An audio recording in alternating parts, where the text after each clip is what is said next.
સીતારામ, કેમ છો મિત્રો? મજામાં ને? તો આજે હું તમારા માટે અમારું ગામ પરવડી વિશે થોડીક જૂની રચનાકાળની ઘટનાઓ અને પરવડી કઈ રીતે સ્થપાણું ને કઈ રીતે તેમાં નવા નવા વિકાસ થયા તે માટેનો એક વિડીયો બનાવ્યો છે. તો તમે વિડીયો ધ્યાનથી જોવો અને સાંભળો.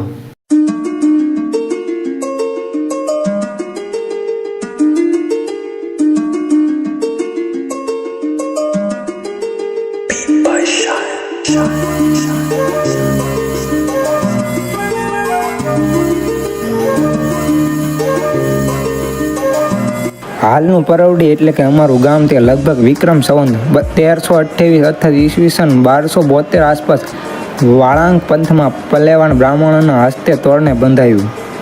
તે પહેલાં તો ટીંબા ગામમાં કાચા માર્ગે આવેલું સ્થળ એટલે કે શંકરનો ઢોળો, જે હાલમાં બિલેશ્વર મહાદેવ એ સ્થળે 750 વર્ષ પૂર્વના કાળમાં તળપદા કોળી જ્ઞાતિએ સરવૈયા શાખાના કોળીઓને ગામની સ્થાપના સાથે પ્રારંભિક વસવાટ કરેલો.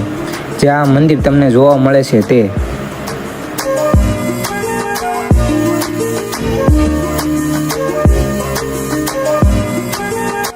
આ પરવડીનું સૌથી જૂનામાં જૂનું મંદિર એટલે કે મહાદેવનું મંદિર છે.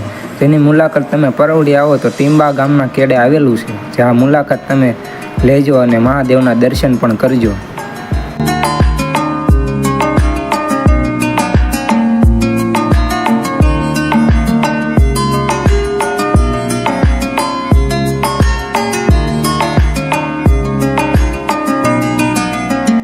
બીજા દેવી દેવતાઓ મંદિર હોય કે ન હોય, પરંતુ ભારતનું લગભગ એક ગામડું, શહેર કે નગર એવું નહીં હોય કે જ્યાં રામજી મંદિર નહીં હોય. મિત્રો, ચાલો તમને બતાવું અમારા ગામનું રામજી મંદિર.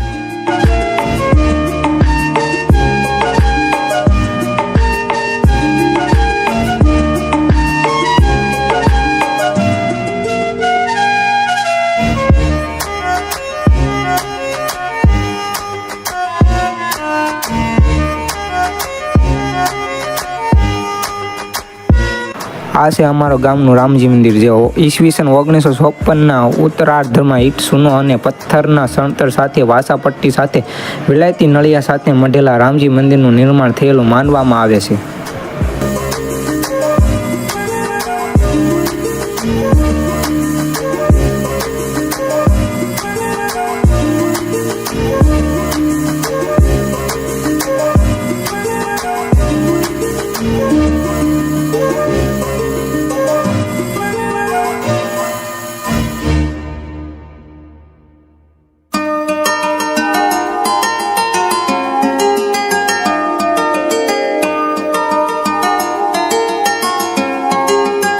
ત્યારબાદ પાલિતાણા રોડ ઉપર આવેલા સાંઈબાબાના મંદિરના દર્શન પણ કરીએ.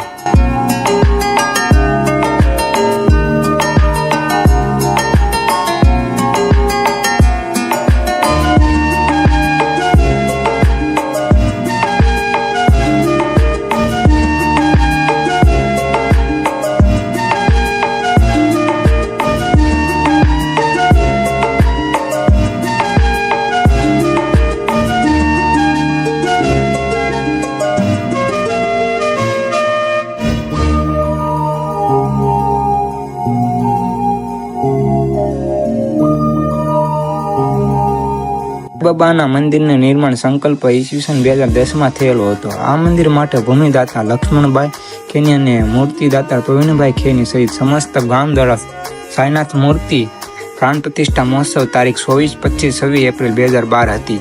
શિરડીથી તારીખ 10/4/2000ના રોજ પદયાત્રા સાથે સાંઈબાબાની અખંડ જ્યોત પગપાળા પરવડી લાવી નવા મંદિરના નૂતન મૂર્તિના ભવ્ય પ્રાણ પ્રતિષ્ઠા મહોત્સવ પરવડીમાં દર્શનીય હેતુથી પધરાવવામાં આવી.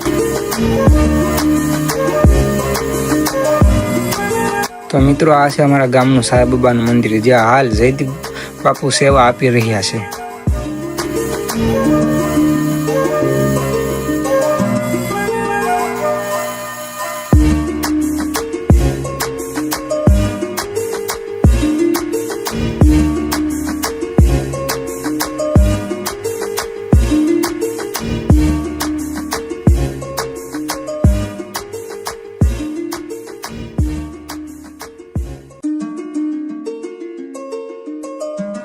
ભૂખ્યાને ભોજન અને તરસ્યાને પાણીનું જીવન સૂત્ર અપનાવીને કાળા સોનીના ઘેરે અવતરેલા પરમ પૂજ્ય આત્મારામ બાપાની ઝૂંપડી સાંઈબાબાના મંદિરની નજીક આવેલી છે.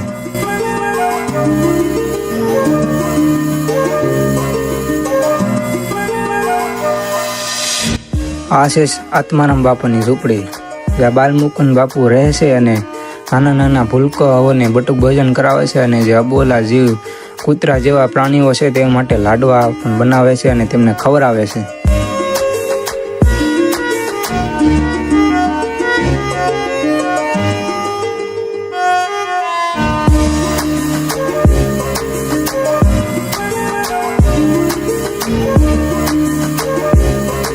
મિત્રો, તમને આશ્રમમાં ખલેલી દેખાય છે, જે કોઈ માણસે નહીં પણ પક્ષીના સર્ગમાંથી ઉગી નીકળે છે, અને જેમાં ટીંગાયેલા ખલેલામાં એક પણ બી નથી, જે જાણવા જેવી વાત છે. જો તમારે આ જોવું હોય તો તમારે પરવડી આવવું પડે ને આત્મારામ બાપુની ઝૂંપડીની મુલાકાત લેવી પડે.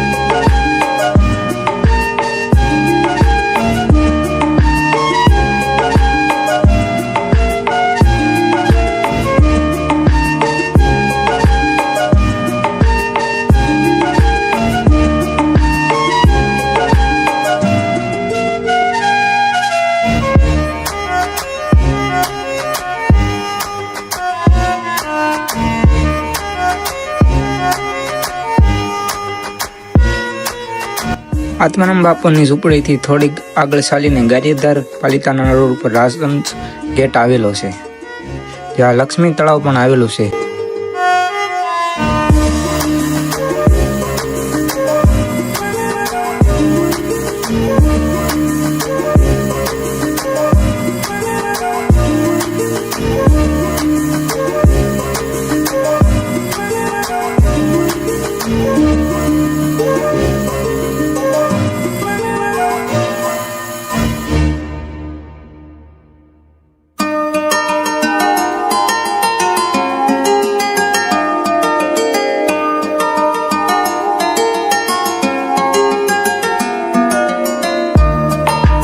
પરવડી ગામમાં શિક્ષણની શરૂઆત ઈસવીસન 1868થી વીટીસીના ગવર્નર જનરલ એજન્ટ અર્નેબલથી મિસિસી વોસ્ટનના હસ્તે 27 ફેબ્રુઆરી 1926ના રોજ પ્રાથમિક શાળાનું ભવન ખુલ્લું મુકાયું અને પદ્ધતિસરનો ભણતરનો પાયો નખાણો.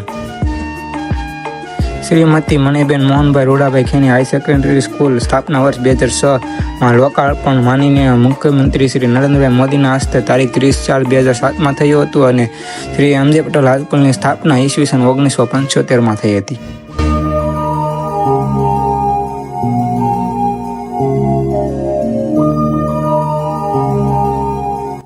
ત્યાર પછી આવે છે ગામનું મેઇન પાદર, જે બસ સ્ટેન્ડ પાસે મઢુલી આવેલી છે, અને ત્યાંથી નજીક આપણે શિવાલય આવેલું છે, એટલે કે નીલકંઠ મહાદેવનું મંદિર.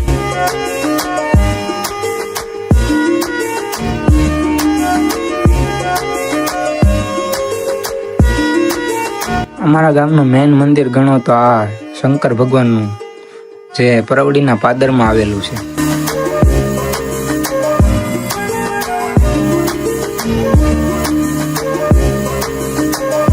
તો મિત્રો, નીલકંઠ મહાદેવનું મંદિર જૂના શિવલિંગની પ્રતિષ્ઠા સ્થળ માંજી ઠાકોર સાહેબે કરાવેલું. ત્યાર પછી આપણે અંજાન ફરિશ્તા કૃપાથી પ્રસાદ પાત્ર મળે ટફીક શિવલિંગનું સ્થાપન અને શિખરબંધ શિવાલય શિવ ભક્ત એવા સ્વ અર્જુન દાદા પટેલે કરાવેલું હતું.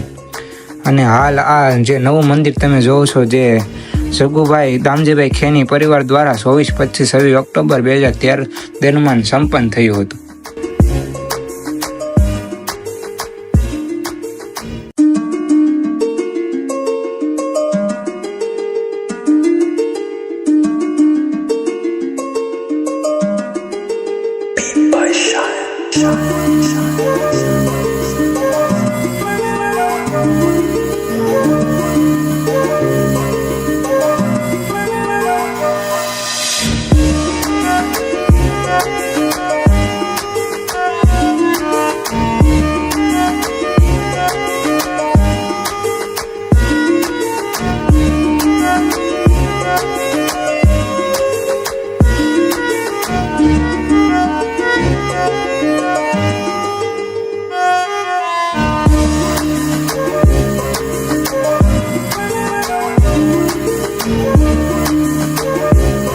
આ ગણપતિ દાદા અને ખોડિયારમાંની પ્રાણ પ્રતિષ્ઠા ઈસવીસન 1985માં નવા મંદિરમાં થઈ છે.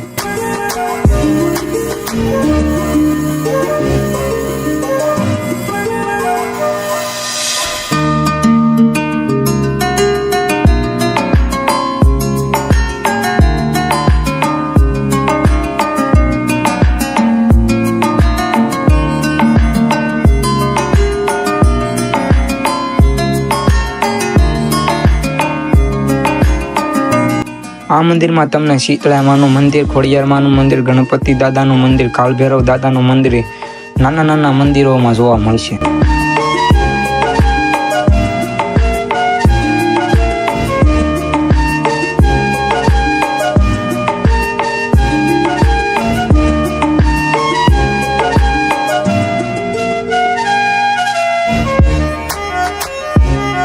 ત્યારબાદ પરવડી ગામે મીઠા પાણીની ગંગા એટલે આપણે જે ડુબાણીઓ કૂવો કેવી છે તે. આ કૂવાની પરત પરનો વ્યાસ 52 ફૂટ અને ઊંડા 109 ફૂટ છે. ગારિયાધારના યુવરાજ સવાજી ઠાકોરે આ કૂવાના ઘોડા સવારી સાથે ઓળંગવાની લોકકથાઓ લોકમુખે પ્રચલિત પણ થઈ છે.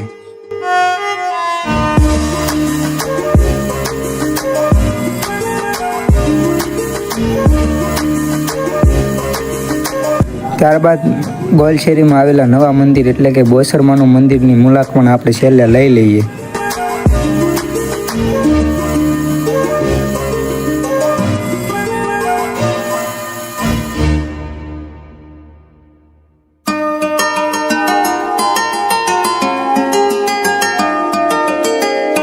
તો મિત્રો, આ છે બોસરમાનું નવું મંદિર, જેની જોત પગપાળા ચાલીને બોસરાજીથી પરવડી લાવ્યા હતા. જેનો વિડીયો પણ આપણે મૂક્યો છે.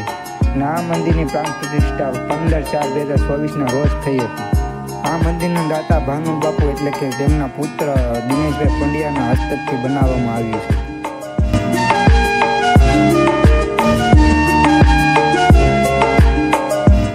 તો મિત્રો, કેવો લાગ્યો વિડીયો ગમે તો જલ્દીથી લાઈક, શેર, સબસ્ક્રાઈબ કરી દો. અને હા, તમે આખો પરવડીનો ઇતિહાસ જાણવો હોય તો શ્રી પરવડી ગૌરવ ગાથા પુસ્તક છે જે મનોજભાઈ ખેનીએ લખ્યું છે, તે પુસ્તક વાંચજો.